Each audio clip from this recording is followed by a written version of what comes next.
Isang mapagpalang araw sa inyo lahat guys. So kasalukuyan po andito tayo ngayon sa Jacinto Street, Tondo, Manila, no? So magra-race tayo guys, going to Navotas Peaceport. Then ituturo ko kayo pag galing natin ng Navotas Peaceport, pupunta tayo ng Manila North, Manila Harbor Center. Then iikot tayo dun sa loob. Then babalik tayo ng Tondo, Manila, ng Jacinto Street, ano. So tara guys. So baybayin natin itong routine. So going to Navotas, ano. So let's go.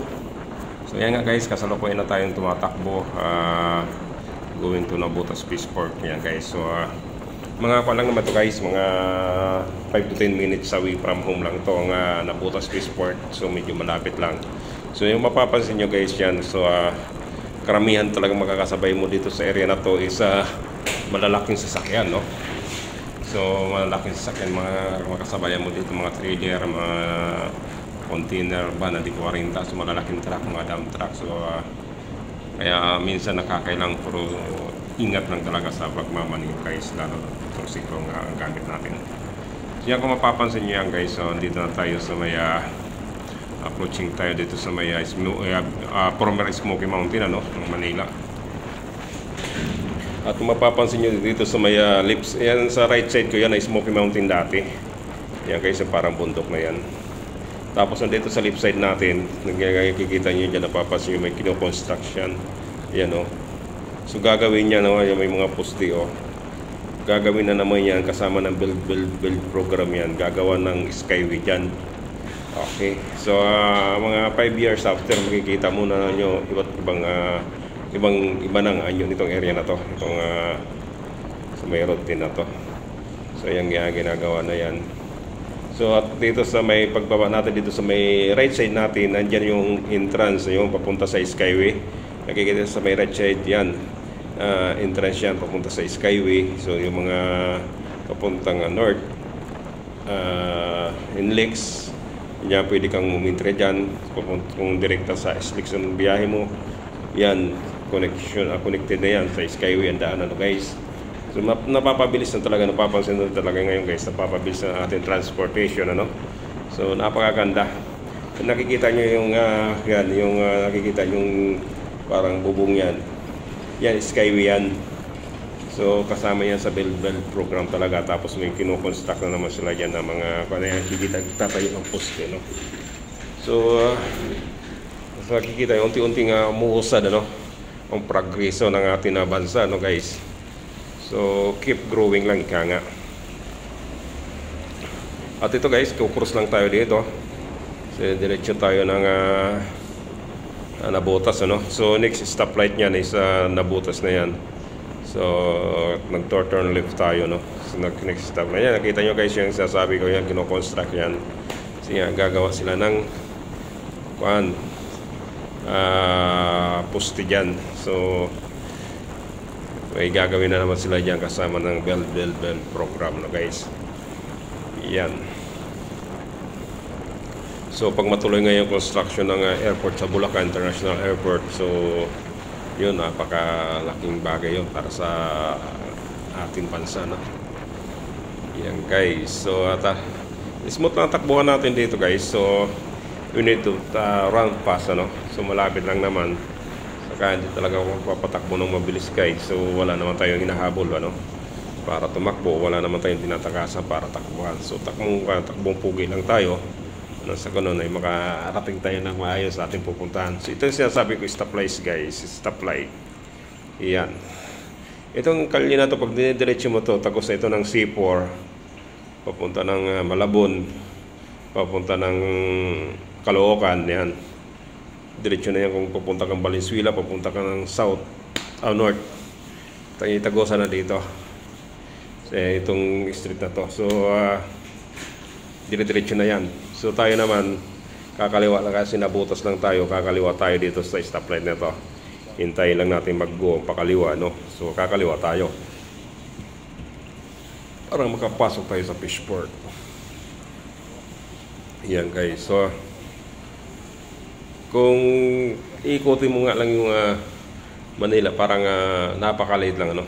Tulad dito, tagos-tagosa lang ito. Pag ito inikot mo, dito ikot pa, ito papunta sa Ngandaan, papuntang Malabon, Valenzuela, yan, dadaanan mo na yan. So ito, kakaliwa tayo guys. Yan. So going to, Peaceport, yan guys. So hindi tayo papasok dyan sa malaking gate kasi ang pupuntahan natin is Peaceport. So hindi tayo papasok dyan sa malaking gate. Kakanan tayo dito. Yung may daanan dito sa maliit sa kanan, yung mga papuntang Peaceport yan. So babayad tayo dyan ng mga 2 pesos yata. May mga ganun ko sila eh. Para may mga, pero may ticket yan. Legal yan. 2 pesos, 2.50, parang mga ganun. Then may resibo naman yan, babayad. So parang ticket. Para maka-access tayo papunta sa loob. Hindi pa katapusan itong bayad. Diretso na tayo guys. So diretso na tayo ang takbo, no? Yan, papansin nyo, tatakbo tayo. So medyo mahaba itong video natin kasi gawa natin, no? Walang cut to, no? So pan tayo tuloy-tuloy, no guys? Ayun, makikita nyo sa left side yung mga tricycle yan, ano? So sinasakyan yung mga namamalingking nag-walk-in ng walang sasakyan, walang motor, yan.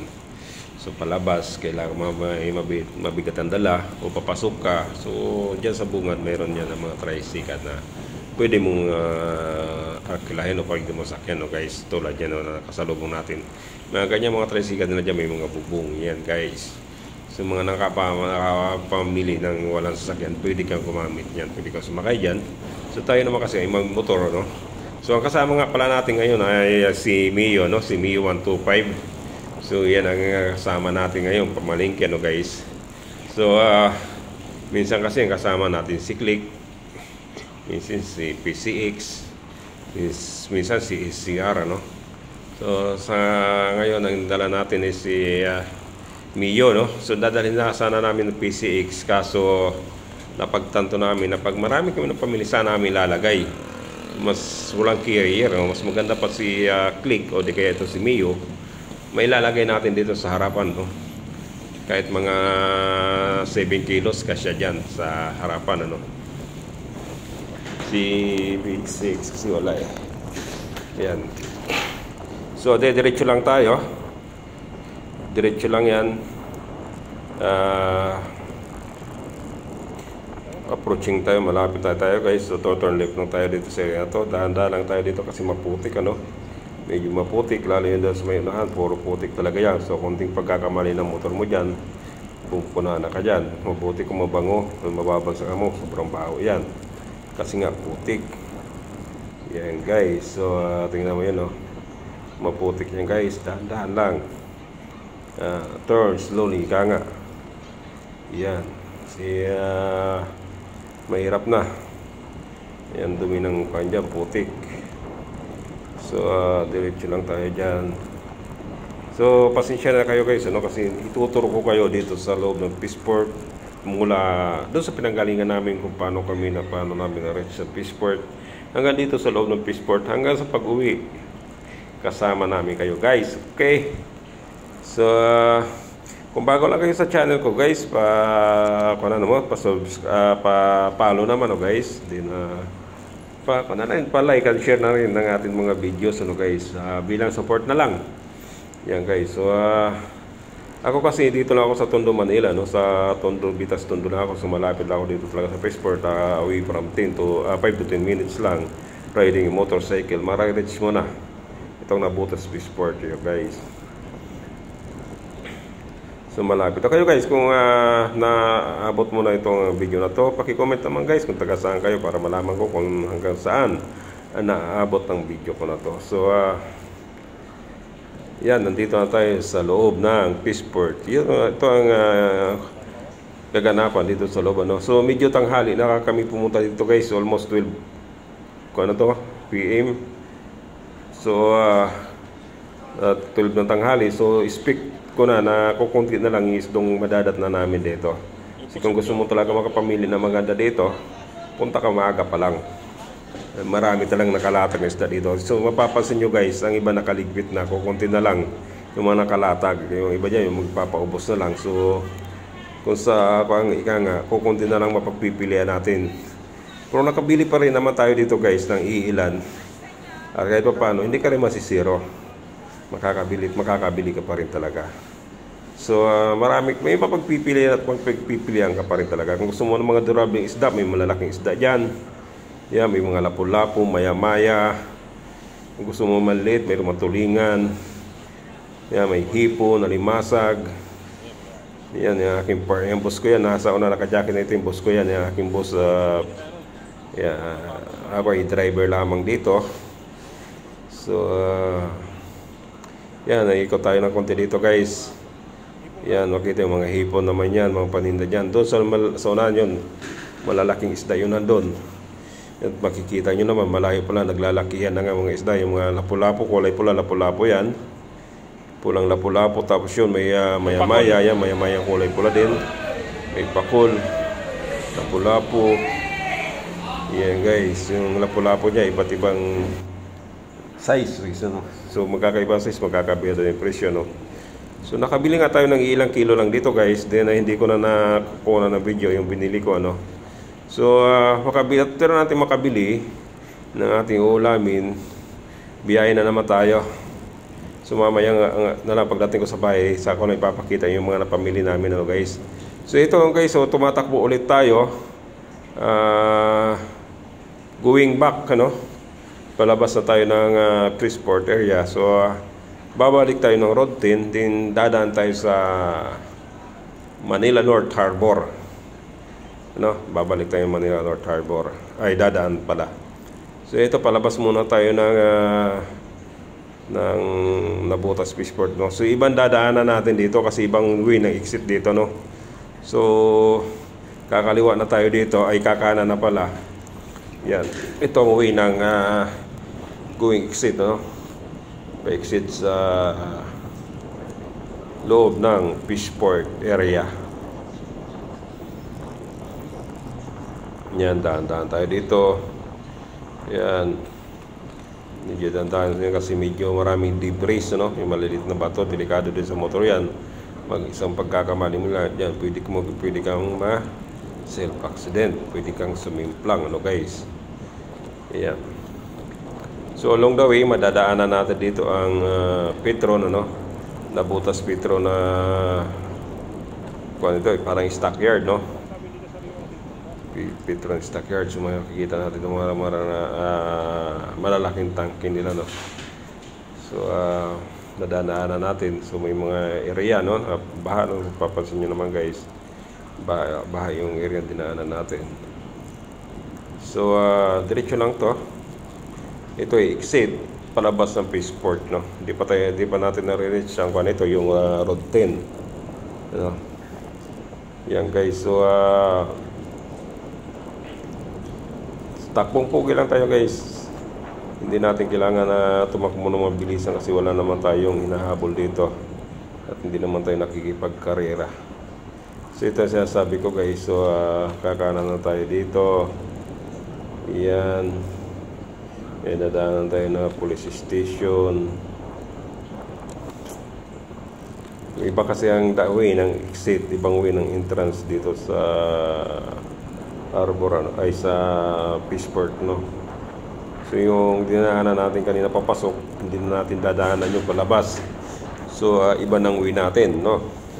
Ibang way ng exit nila dito. So maganda rin yung ganito kasi hindi magka-clogging sa entrance yung mga sasakyan kasi yung entrance lang. So iba naman ang way na exit. So continuous lang flowing, ano, ng mga sasakyan. Parang daloy lang ng tubig sa ilog yan. Walang ka-counter. Kasi nga diretso lang yung exit. Magkaiba sa exit at entrance. Magkaibang way. So yung makikita nyo guys, yung yun dito sa left side yung yan, kanina pa Petron stockyard na yan. Just sa right side din, ganun din. Kita nyo, napapansin yung mga naglalaki ang tangke nila, no? Stock ng fuel ng Petron.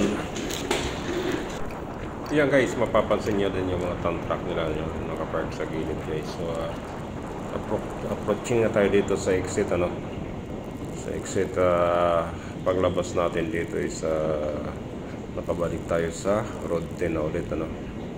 So approaching na tayo sa exit. So yan guys. So dahan-dahan pa rin takbo natin, ano. Takbong pugi lang tayo dito guys. So chill ride lang, ano. So para lang tayo ng short ride nito. Chill ride lang tayo guys. So yan, makikita nyo yun ng highway. Babalik na tayo ng highway, palabas na tayo ng highway nito sa road 10. Then kakanan na tayo dito, no. Pag-exit natin dito, kanan na tayo. Yan guys, going south. So timing lang ng konti. Yan. So naka-turn right na tayo guys. So mapapansin nyo yan sa taas sa skyway yan. So yan na nagdudugtong ng north to south, ano, expressway. So kasama sa build project yan. So makikita nyo yung dalawang way dyan sa kuan. Yung sa kaliwa natin is entrance, dun sa kanan natin yung exit ng skyway. Okay, so tuloy-tuloy lang takbo natin dito. At dito sa may pagkababa, no, yan, no, dadahan-dahan tayo dito kasi may U-turn dyan sa slot na yan. At yan, kita papansin nyo may mag-U-turn na 40-footer, ano, na truck. So pagbibigyan natin yan guys, hindi natin kailangan makapag-unahan dyan, malaki yan eh. Pagbibigyan natin, hayaan lang natin siya, maka-U-turn siya dyan, saka tayo mag-go. So naka-U-turn na siya, so tayo na tayo, saka na tayo hihirip dyan, ano guys. So may madadaanan tayong tulay dyan.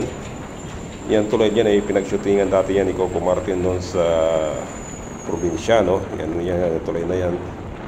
So paglagpas natin ang konting tulay dyan, yan ang entrance ng Manila North Harbor Center. So papasok tayo guys sa Manila North Harbor Center para may tour ko kayo. So sa bandang kaliwa na yan guys, dating may hypermart yan, no. Yan, so, may isim hypermart yan dati. Makikita yung kulay sa bandang kaliwa. Dati isim hypermart yan, kaso sinara nila. So baka hindi namimit ang binto niya kaya sinara. So pasok na tayo guys. So dito tayo dumaan sa bandang kaliwa kasi may sticker tayo. Pag wala kang sticker doon ka sa kanan, so magbabayad ka ng 20 pesos pag nakamotor ka pag bawat pasok mo dito sa Manila North Harbor. So mapapasin natin dito guys, may convenience store na rin dito sa Manila North Harbor. Yan, may 7-Eleven na. So yung mga crew ng mga barako dito, mga gumagawa dito, kung may bibili hindi na kailangan lumabas. So may mabibila na sila dyan sa loob mismo ng Manila North Harbor. So makipapansin nyo din yan, mga container na nag-stockpile dyan, no, sa area.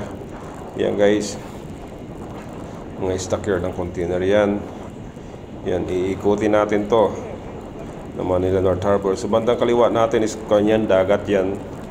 Ay bandang kanan pala, bandang kanan is may mga punong kahoy, may mga nyug, dagat yan.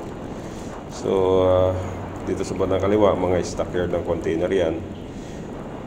Yan guys. So maluwag din ang mga kalsada dito, kaso mabilis masira ang mga kalsada dito kasi nga puro dumadaan dito, puro heavy. Mga heavy truck, malalaki. Pag loaded ba, syempre mabibigat. So yan, iikot ko na kayo guys sa Manila North Harbor, no. Ito ang loob ng Manila North Harbor Center, kung saan matatagpuan mo dito mga malalaking gas company, stockyard nila, no. Yung dati nasa Pandacan dito sa Manila Harbor. So kakaliwa na naman tayo dito guys sa intersection na to. Yan, kakaliwa na tayo dito. Yan, tuloy. Pag dinidiretso mo yan, sa unahan yan, dagat na yan guys. May mga pier na yan naman pa, mga pier ng bisil. So ito na sa kaliwa natin, kung yung mga Petron na kanyan company. Yan guys, so dito yung mga loading, mga deliveries nila. Dito nagagaling, mga nagdi-deliver sa mga gas station. Yan, so dahan-dahan kakaliwa naman tayo dito guys. So mapapansin nyo yung doon sa unahan ko na yan, dagat na yan, mga barko na yan, mga vessel na yan nakaparada dyan, mga nagdi-deliver ng mga vessel sa mga gas company, no, maraming gas company stockyard dito sa loob ng Manila North Harbor, no guys. Yung dati nasa Pandacan. So yan, tuloy-tuloy lang tayo. May mga daan dito na medyo pangit pero okay lang. So dahan-dahan lang. So approaching naman tayo, no? Tinutumbok na naman natin yung papunta sa exit, ano? So mapapansin nyo pala yung bandang kaliwa, warehouse yan ng mga call, ano? Mga delivery call dyan na ni-stock, ano? So malaking warehouse din yan, guys.